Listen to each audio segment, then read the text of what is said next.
Welcome to This Explainer. Today, we're doing something a little different. We're taking some incredibly raw, deeply personal source material and breaking it down to see what we can learn from it. We are diving straight into a real audio diary. It was recorded by a woman on a quiet morning, May 11th, at exactly 7:37 a.m. And what starts out as this painful, agonizing reflection on a devastating betrayal actually transforms into this beautiful, life-affirming philosophy of daily rebirth.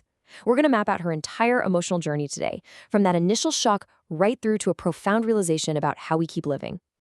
Okay, let's just start with this unbelievably powerful realization. I sit on the bank and watch the corpse of my enemies float by. For 3 whole months, our speaker has been living in an absolute nightmare. She's just discovered that her partner is living a double life.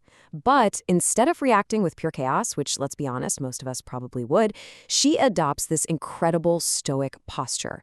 She metaphorically sits on the riverbank, waiting and just observing. She explicitly notes that she accepts reality and releases her grip on it.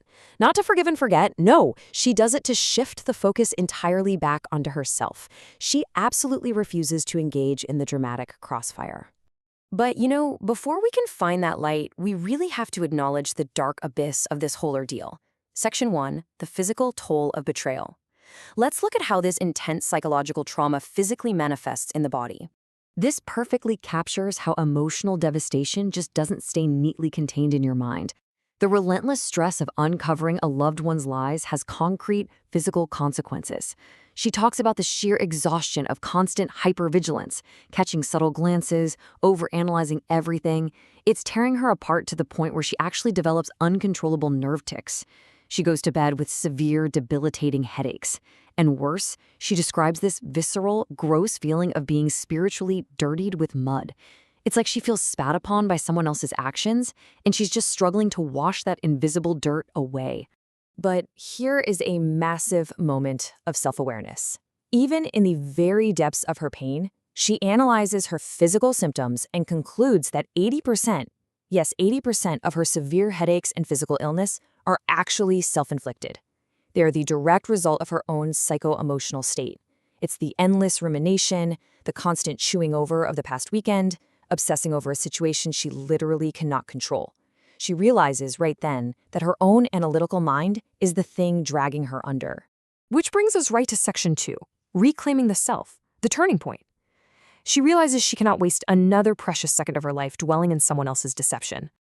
Think about the stark contrast between these two realities.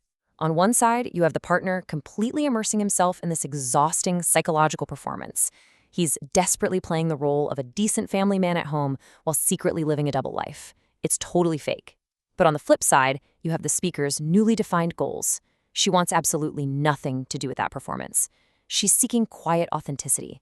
She wants a return to her core essence and the peace of impartial observation.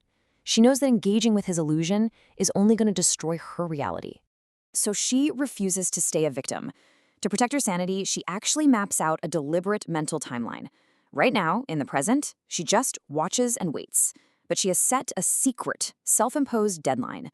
She's basically waiting to see if the universe intervenes to shift the puzzle pieces of her life.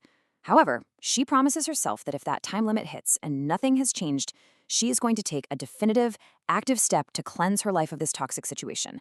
She is entirely reclaiming her agency. So how do you actually survive until that deadline? Well, she outlines what we can basically call a self-therapy toolkit. When the physical pain peaks, she actively breathes deep to ground her body. She forces her brain to stop time traveling back to the painful past or worrying about the anxious future and focuses solely on the current present second. She makes a conscious effort to admire herself, treating her own mind and body with the love and kindness that her partner failed to provide. She's using these real, actionable steps to literally pull herself out of the mud. I absolutely love this part. She speaks these exact words to herself as she falls asleep, like a grounding mantra. Return to your true essence, to an intelligent, feminine, charismatic, elegant woman. She's reminding herself that beneath the betrayal, beneath the nerve tics, and the terrible headaches, her core identity is completely unbroken. His double life doesn't diminish her intelligence or her charisma one bit. She's actively separating her intrinsic worth from his external failures. And that brings us to the absolute climax of this explainer. Section 3, the revelation. Sleep as a new leaf.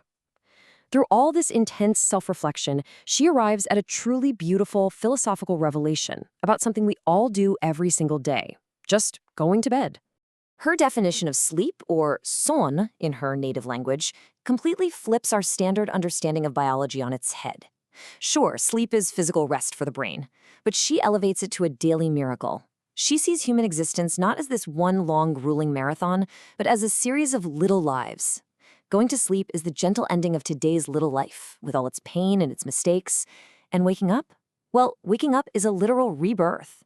It's waking up as a clean leaf, a totally fresh, unwritten page.